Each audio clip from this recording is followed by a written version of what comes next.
Hello guys, in this video I am going to show you how to move your document to a folder on the Signature application.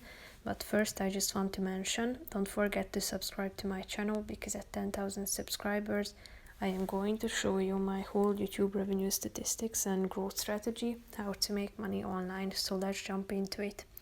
First of all, open the application on your phone. Go to your home page and then tap on this button in the upper right corner of the screen. Select the document, so tap on this circle and then click on Move To, which is a button down below in the left side corner of the screen. Tap on Add Folder down below, type in the folder's name.